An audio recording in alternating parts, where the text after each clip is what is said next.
Good morning students. मैं Anil Dadhich, assistant professor in zoology, SK government girls college Sikar. आज के इस वीडियो में हम बात करेंगे शुक्राणु की संरचना के बारे में या स्पर्मेटोजोआ की स्ट्रक्चर के बारे में। यदि हम बात करें कि शुक्राणु होते क्या हैं तो हम ये जानते हैं कि ये मेल गैमीट्स होते हैं या नर युग्मक होते हैं जिनका निर्माण स्पर्मेटोजेनेसिस की क्रिया के द्वारा टेस्टिस के अंदर होता है। स्पर्मेटोजेनेसिस से संबंधित वीडियो मैं डाल चुका हूं जो पार्ट फर्स्ट और पार्ट सेकंड के रूप में हैं, जिनको आप मेरे चैनल पे या एस के गवर्नमेंट गर्ल्स कॉलेज सीकर के चैनल पर आप आसानी से इसको देख सकते हैं।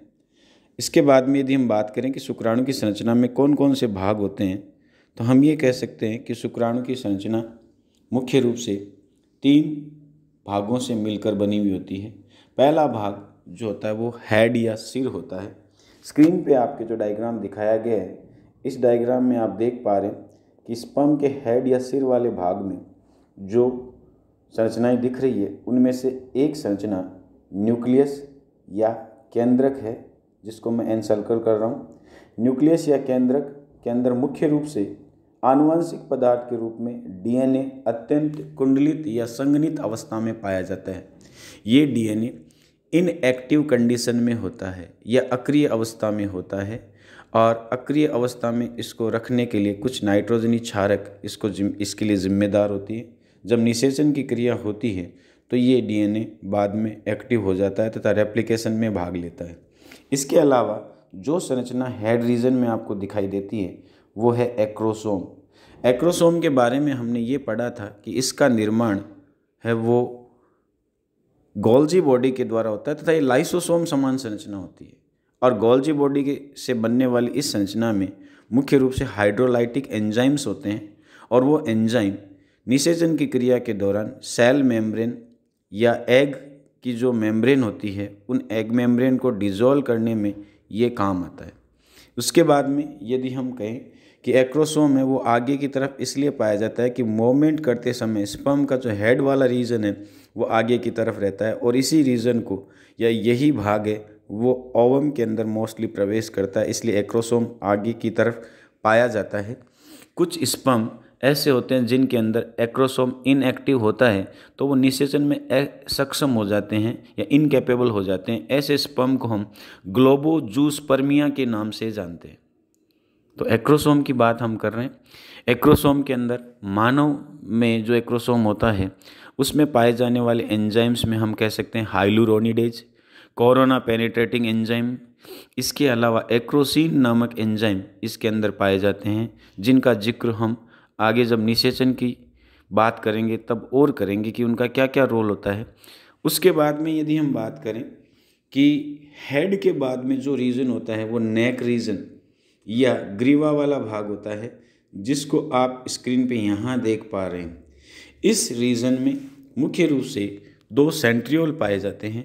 उनमें से एक सेंट्रियोल जो केंद्र के ठीक पीछे की तरफ स्थित होता है उसे हम कहते हैं प्रॉक्सिमल सेंट्रियोल, तथा दूसरा सेंट्रियोल जो हम कह सकते हैं कि लंबा टेल फाइबर बनाता है उसे हम कहते हैं डिस्टल सेंट्रियोल।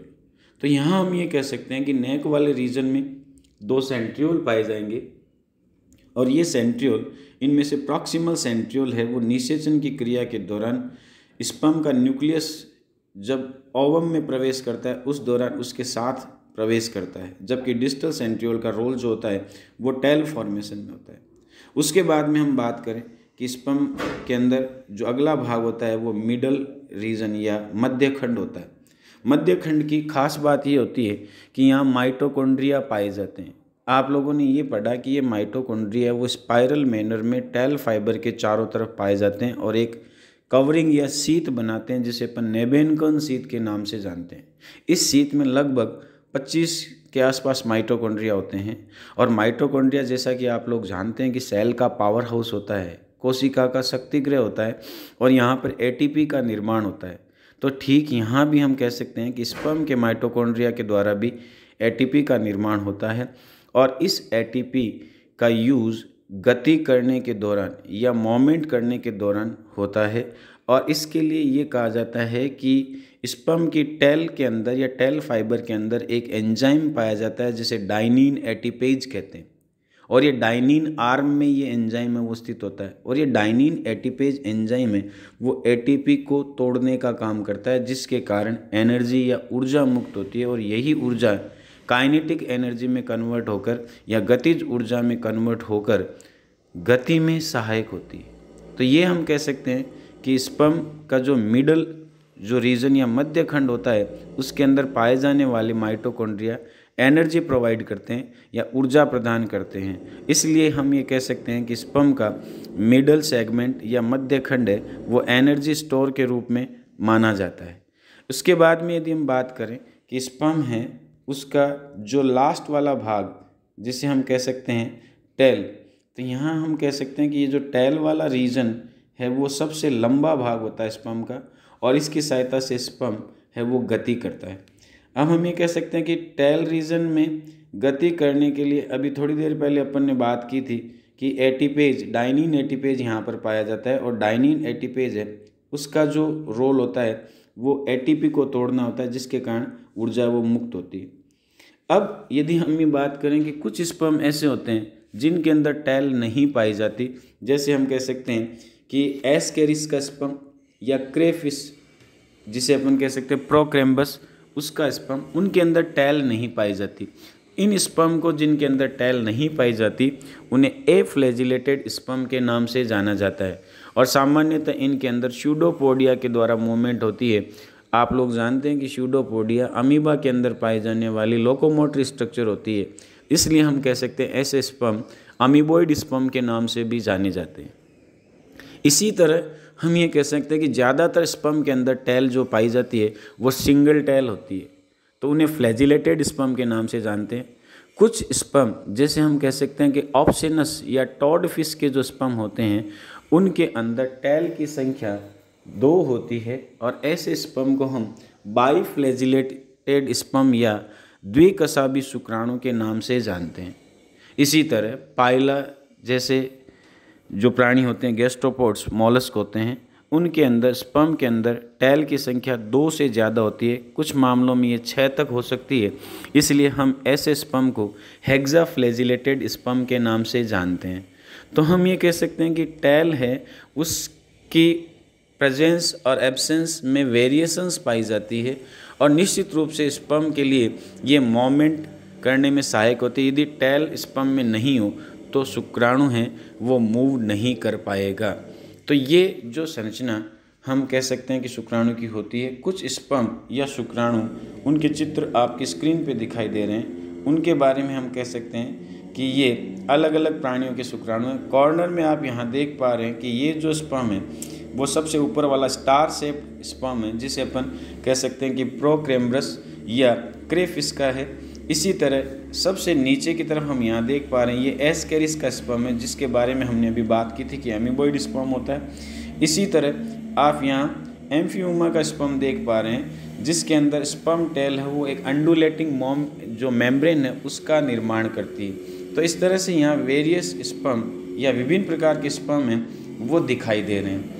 और उसके बाद में यदि हम बात करें कि स्पर्म है उसकी लाइफ स्पान या जीवन अवधि कितनी होती है, ज़्यादातर प्राणियों में स्पर्म का जो लाइफ स्पान होता है वो कुछ मिनट तक ही होता है।